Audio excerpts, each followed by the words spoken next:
di ba teacher ka diya sa Japan? Can you say Japanese word? Sure.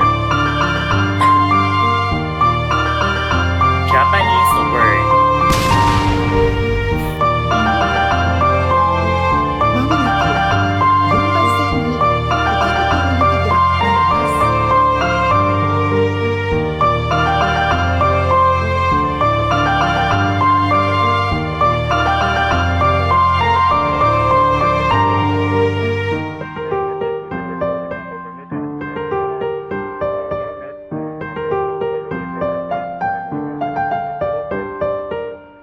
Panatilipong kumapit sa ating mga hand.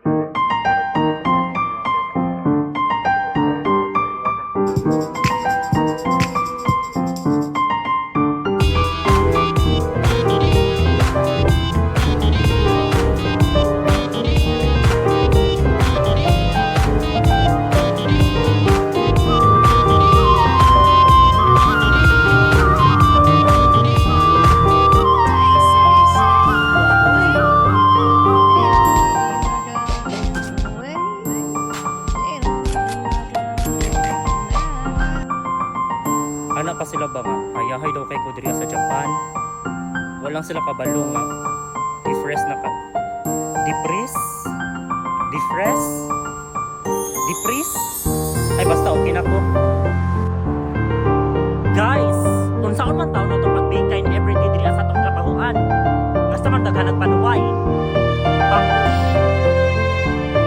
kung sa mga taon tapos may tagbak na nila sa kwarta ng talan sa Japan ko eh. Masiguro dito bakit pa kayo naman muna tayo uli.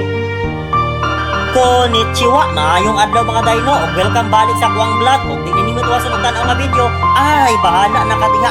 Bitaw ako na pud ni o lagi ako ni it's me ang bayot nga teacher diri sa Japan. Ug karong adlaw akong ipakita ninyo akong adlaw-adlaw nga routine padulong sa eskwelahan. Unya kung ganahan mo makakita sa tinuod nga kinabuhi sa bayot nga maestra diri sa Japan, ay tara na kay basin malit pa ta. Aw kani among apartment upat mi kabuok nagpuyo diri at tag-isa mi og kwarto lain pud og tag-duha. Aw dili ni siya social nga apartment pero limpyo ug comfortable. Murag ikaw ba? O lagi murag ikaw limpyo baya ano. Unya mulakaw yata tag sayo no para makaapas pa ta sa tren o dili ta magdagan-dagan kay basig paglisod ta ginawa pag abot sa station inatay ko na say. Diri sa Japan bayot, istrikto kay sa basura na schedule, Lunes para sa burnable, Merkulis para sa plastic. Ikaw nga nagtan-aw aw plastic man ka pag Merkulis ka, una-unaan na dapat kabalo ka sa mong schedule, atik lang. Huy, bayot, bawal jud diri mayon og bahala na attitude sa basura kay masayop imong mga labay. Mabalik yun na sa imo, matingala na lang ka, luy. Unya mo baktas na sad tano pero okay ra diri sa Japan. Anat na gyud ko sige glakaw pero exercise sa pud mga bayot. Lupigan pa ta sa mga tigulang diri grabe kayo makadrive og bike, abi mo unsa gidalian. Unya usahay makakita ko gwapo nga mga estudyante nga moagi nya pag smile ko gamay pero sa internal ra kay basin ma-report ta mapauli pa ta agaray.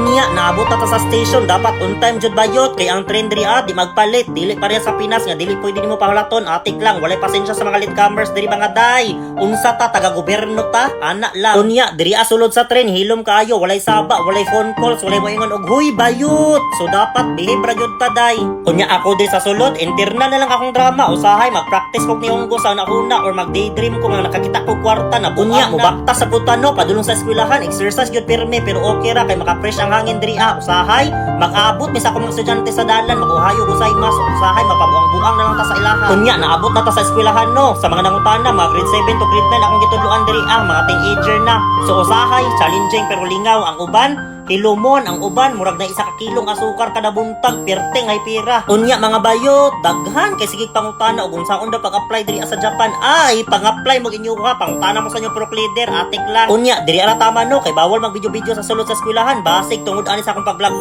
mapaulit tag sayo. Unya maura to arigete.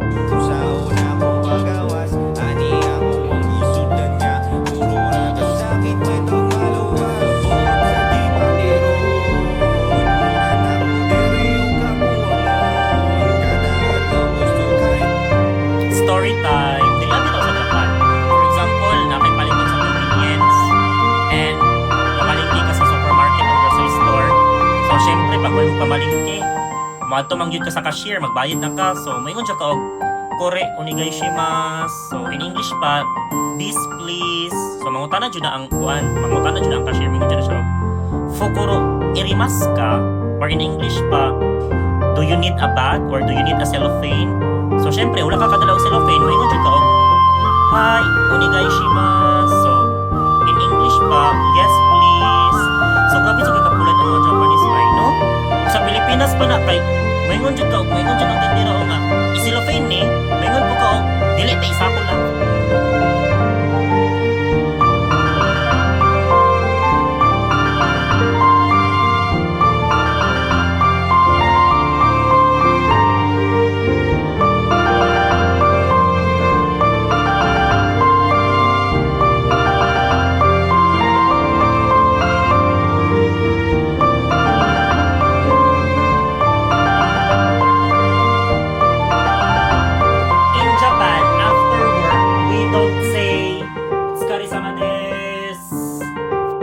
Suisei.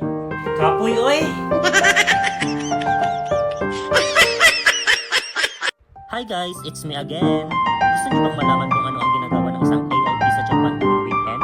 Kaya ngayon, isi-share ko sa inyo at sabayan niyo ako sa video na ito. At sa mga hindi pa nakakaalam, ang ALT or Assistant Language Teacher ay nagtuturo ng English sa public school dito sa Japan.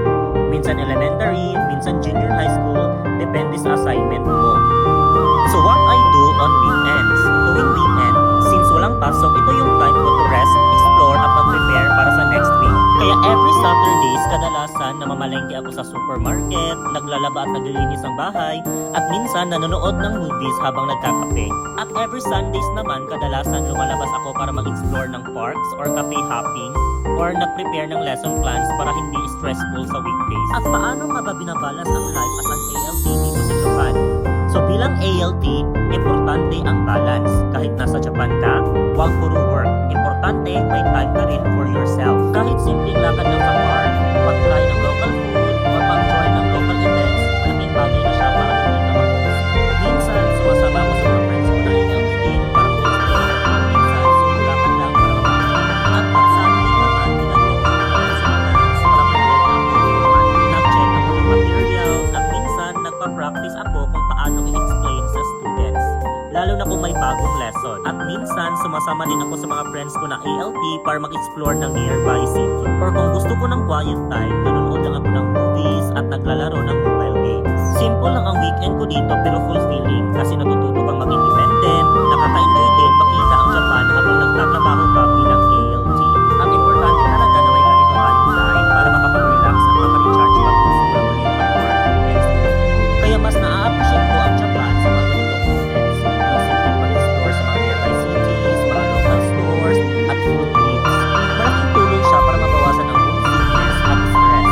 Kaya ayun, pasakay na ako ng train, mga 30 minutes lang ang biyahe, tapos andun ako sa city. Ang saya kasi mura lang ang pamasahe dito, tapos magpapatapos pa yung train. Kaya kahit solo travel, hindi ka mahihirapan. Kaya plano ko kasi mag-explore sa mga local shops, try ang street food, at makapag-coffee sa mga coffee store. At gusto ko rin makita kung may iba ang pwede kapanyan habang nag-recharge for next week.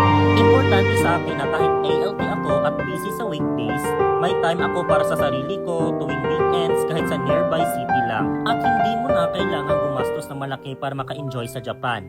Minsan yung simpleng biyahe at lakad lang, sobrang saya at nakakabawas na ng stress. Hanggang dito lang muna at i-update ko kayo sa next vlog ko.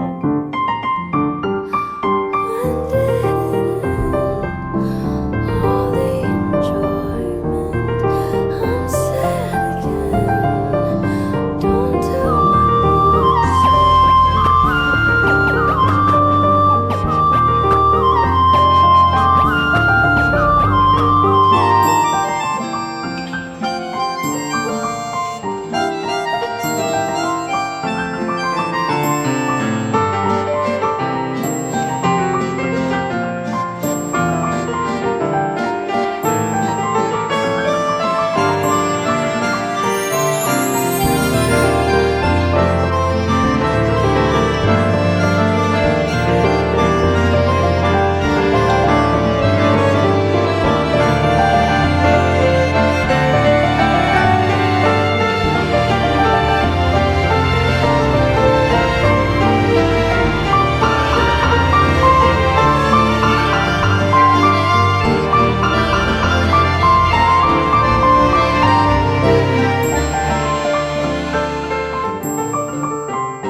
Ukawari kudasai.